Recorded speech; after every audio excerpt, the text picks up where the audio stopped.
Tom Gores, and we talked about the Jeff Rieger question. Yeah. All right. And he came at him pretty hard. Mm-hmm. And I thought that Tom, to make himself available to do the one-on-ones, to answer that type of question, I thought for as great of a question as it was, Tom, bottom line, this is all I ask for. Yeah. And this is where I'm going to go with this. You got a weird look on your face right now. You just have a little twinkle in your eye when you talk about Tom Gores all the time. Okay, all right. Okay, Flannel. Well, here's why. Okay? Here's why. Because we get to ask a question like that. What does he say? We haven't won enough. We have to win more. Yes. I know that. I'm aware of that. We have to do better.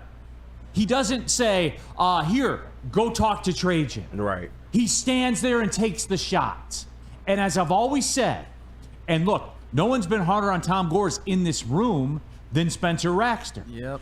But he can delineate the two and say, at least that Tom Gores, if there's a check to be written, he writes it. If there's a move to be made, he makes it. Has it worked?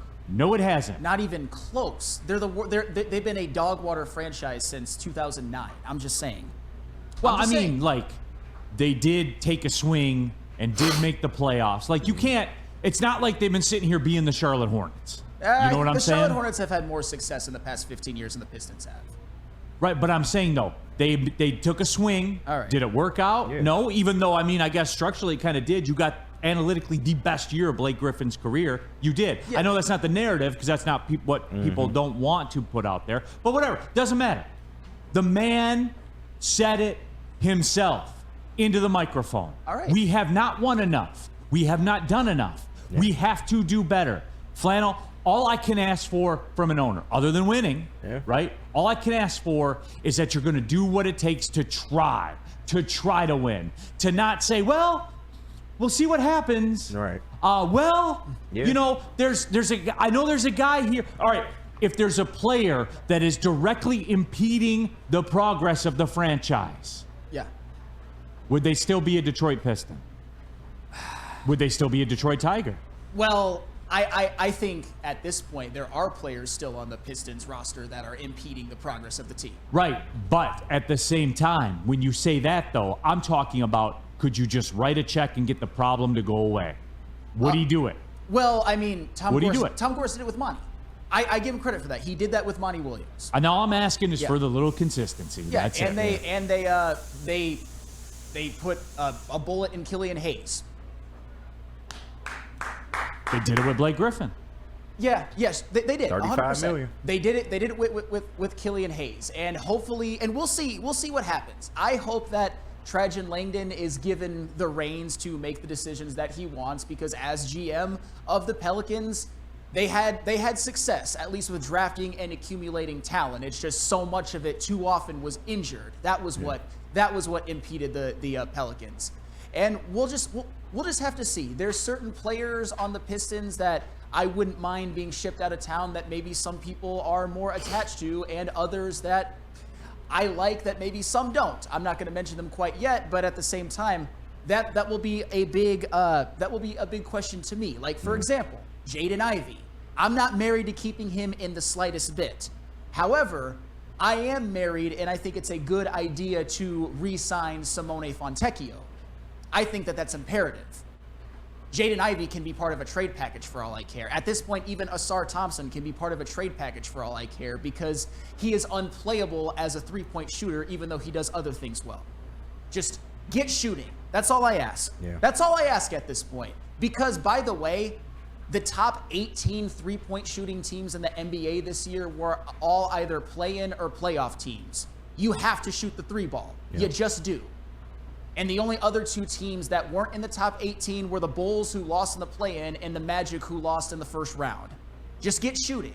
Yeah. Get shooting, and I will be as happy as a clam until the season starts, and we'll see how it actually plays out. And Trajan brought that up. He absolutely did. But just to the Tom Gores point, I felt like he did a solid job up there. I gained a little more respect from him with this press conference. KG, that was exactly my takeaway. He went exactly up there humble. My takeaway. He went up there humble. He went up there and had some accountability. He told you, this is the most involved I probably ever have been with the Pistons. I'm used to just relying on one person to, take the duties away and handle the team. But he admitted he's made some mistakes along the way. Now, does that absolve him of everything? No. But he didn't get up there talking about, I do all this for the community and things of that nature. He owned up to his mistakes, and you can at least see that he's trying. So I can rock with that. Spenny, your take, man. I mean, yeah, they said the right things. They sounded good. It sounded genuine. They went out there, and I liked what Trajan said about wanting to build the team around Cade and having to put him in a better situation to where it's not as hard for him to do different things. And by that, he means put shooters around him, put guys who can shoot the ball, to bring out the best of his abilities.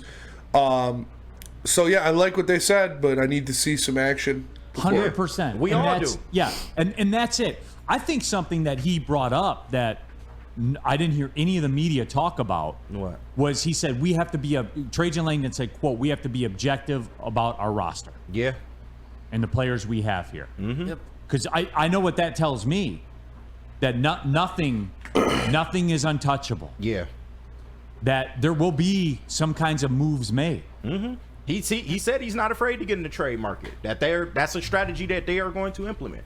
So now there's a couple of different ways to do it. He talked about the fact, Flannel, and this is where with Troy, this is where I kind of didn't vibe with Troy, like stylistically, where when you make moves, when you make trades, because they did it to some degree, but they didn't go all the way in on it because the Pistons always had a lot of cap space, right? Mm-hmm. Yeah. And he weaponized that cap space. That's how they got Jalen Duren, was using cap space. Yep. But with all that being said, I don't think that they fully weaponize the cap space in terms of draft capital. This is the way going forward, right, in the NBA. How have we seen these franchises change their fortunes, i.e. Oklahoma City, i.e. Orlando? How have they done it? Well, they've done it by drafting guys like Chet Holmgren and Jalen Williams. And obviously getting Shea in a trade was massive as well. And of course with Orlando, they drafted Paolo and they drafted Franz Wagner. What's the constant over and over and over again? Draft. Yeah. Like and you got to have capital to do it. You do. You got to. And I personally think when it's all said and done, maybe a lot of you will disagree with me that all those Weaver, Tellum, whatever drafts you want to call them, it might have only yielded one or two good players. Yeah. I'm not sure. And one of them you had to draft because he was the number one pick. Especially for this team. Like Jaden Ivey, I don't think he's a fit with Cade. Sadiq Bey, you traded him. You traded a guy who wasn't perfect, wasn't as good of a defender as you might have liked, but could get hot from three. He could also get really cold. You traded him, and your biggest piece you got back was a big in James Wiseman.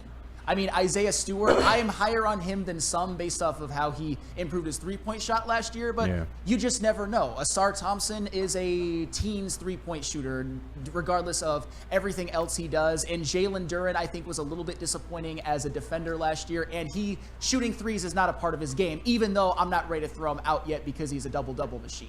It's just a lot of these draft picks or draft classes that a lot of us thought were good, and obviously Killian Hayes was awful. We all know that. I'm hoping that Trajan Langdon uses is better at that, even though I don't want them making the pick this year. Woodward Sports chat thread, DNCNT for billions of dollars a year. You can take shots at me all you want. Yes, he takes it on the chin and addresses it, but at some point you got to show us. Hey, he said it though. Yeah. He said it. Mike G. Gores has wasted his money. Funny to hear people at Woodward defend Gores like he's a passionate owner. Would he write the check to win? Yeah. Would other owners in this town write the check to win? And we got to call it like we see it. We're not defending the guy. Of course, he sucked the whole tenure he's been here. He said that. Yes. Tom Gore said that. We haven't. What more can you ask of somebody? What more can you ask? He said that. Right. But some other owners in this town, would they write the check to win, KG? They would not. And we know that. The problem, though, is that so many mistakes have been made, and this front office has been such a shit show for so many years that it's like, what do you want, Tom Gores, a cookie? What do you want, Tom Gores, to clean up part of the mess that you made? I'm not going to bow down and kiss his feet just yet. And we're not doing that either. Neil is. I'm giving him respect for looking a man in the eye and saying we haven't been good enough. Congratulations. Who does that? Congratulations. I know of many owners in this town that do not do that. I've got an idea. Get good enough. Wow. Actions speak louder than words. Words that may Exactly. be hollow anyway because it's Tom freaking Gores. No doubt, Flannel. Yeah. The greatest owner in NBA history, according to Neil Rule, right? What the fuck are you talking about? You love this man. No, I like that he does what other owners in this town don't. He's better than That's Chris what I like. Ilitch. Congratulations. Yes. Do you yes, want a he cookie? Is. Yes, he is. Do you want a cookie for that? Yes, he's better than Chris Ilitch. Do you want a cookie? Do you want it in peanut butter, macaroon, chocolate chip, fudge, I like snickerdoodles. snickerdoodle? Yeah, snickerdoodles If Tom go Gores crazy. wants a snickerdoodle, What about cookie, oatmeal raisin? I will personally oatmeal deliver raisin. that cookie to Tom Gores. I will. So that's my point. That was the point of the segment. All right. Be like, hey, he said we didn't win enough, and B, I would take him over some other owners in this town. Do you think that when they're on the precipice of winning, do you think he'll be like, well, let's just see how the young guys play out? Do you think he would say that? No. Okay, then we'll move on to the Get Game on the 7 of the Stanley precipice of Cup winning. Finals. Tom Right. Gores can't even see that. He can't even see the precipice of winning. It's so far along. Right. Has he been to the playoffs within the last decade? Congratulations. Has he? A playoff appearance that they got swept in and had no Uh-huh. chance. Just like we haven't had a chance on the baseball side for over a decade. man. Fair enough. Gores is better than Ilitch. Do you want me to admit that? Do you want me to stand on this table and admit that? Because I will. I just Stand did. on the table and do it. No. Please. You just said Please. it. You Please, just said Sam, it. Do you want do me to it. believe your hollow words? Do you want it. me to get down and kiss your feet because you Do say you'll it. stand on the Do table, it. but then you Do don't do it. it? Are your words just hollow, Flannel? No. My words No, are. they are hollow because you just said you were going to get on the table Sam, and say that. It's a viral moment waiting to happen. Please stand True. on that table. Let me Please. know. I can zoom out. Please. We'll wait. Stand on business, Sam. All right, fine. You want Stand me to on do it? business, I Sam. do want you to stand up and do that. Hey. Drop, 100%. I win, you lose. Stand on business, All right, let me see if Sam. I can get up there. All right, come on. Use one of those little step stools. Yeah. What the fuck is Don't going fall, on? Flannel. We don't have health insurance. What the fuck is going on? Hey, stand on business, Sam. On 10. On 10. Tom Gores is a better owner than Chris Ilitch.